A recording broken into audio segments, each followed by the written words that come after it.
ওয়ালাহুম আযাবুন আলীমুন বিমা কানু ইয়াকযিবুন। মিথ্যাবাদীদেরকে আল্লাহ পাক রব্বুল আলামিন কিয়ামতের ময়দানে ভয়াবহ যন্ত্রণাদায়ক শাস্তির সম্মুখীন করবে।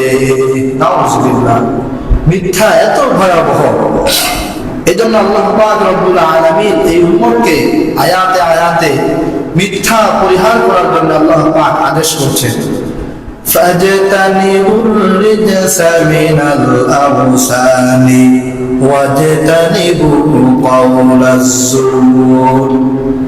তোমরা মিথ্যা কথাকে পরিহার করো। ওয়াজতানিবু কাওলাজ যুর, মিথ্যা কথা তোমরা বলবে না, মিথ্যাকে পরিহার করো। পবিত্র কোরআন আরো বলছে, ইয়া আইয়ুহাল্লাযীনা আমানুত্তাকুল্লাহা ওয়া কুলু কাওলান সাদীদা। হে ঈমানদারেরা, এক আল্লাহকে তোমরা ভয় করো আর তোমরা সকলেই কুলু কাওলান সাদীদা আই সাদীকা, তোমরা সকলেই সত্য কথা বলো, মিথ্যা তোমরা বলবে না।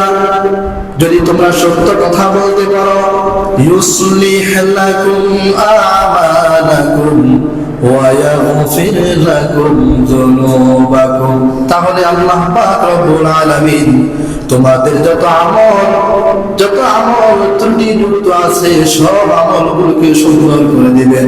ওয়া ইয়াগফির লাকুম যুনুবাকুম, আর তোমাদের জীবনের যত গুনাহ আছে আল্লাহ রাব্বুল আলামিন সব গুনাহগুলো মাফ করে দিবেন। সুবহানাল্লাহ। যদি সত্য কথা বলে, মিথ্যা যদি না বলে, সত্য কথা বললে, পবিত্র কোরআন বলছে তোমরা সত্য কথা বলো। সেই দিনকে ভয় করো যেই দিন মানুষ মিথ্যা কথা বলতে চাইলেও মিথ্যা কথা বলতে পারবে না।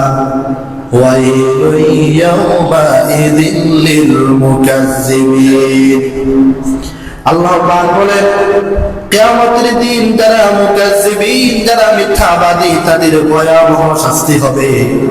তাদের শাস্তিটা কেমন হবে? পবিত্র কোরআন বলে, কুতিলাল খারাসুনাল্লাযীনা হুম ফী গামরাতিন সাহুন। যারা মিথ্যা বলে কিয়ামতের ময়দানে তারা ধ্বংস হবে, তাদের ধ্বংস কিয়ামতের ময়দানে অনিবার্য। আল্লাহ পাক বলবেন, যুকু ফিতনাতাকুম হাযাল্লাযী কুনতুম বিহি তাস্তাজিলুন। শাস্তি আস্বাদন করো, মিথ্যা কথা বলার কারণে শাস্তি আস্বাদন করো।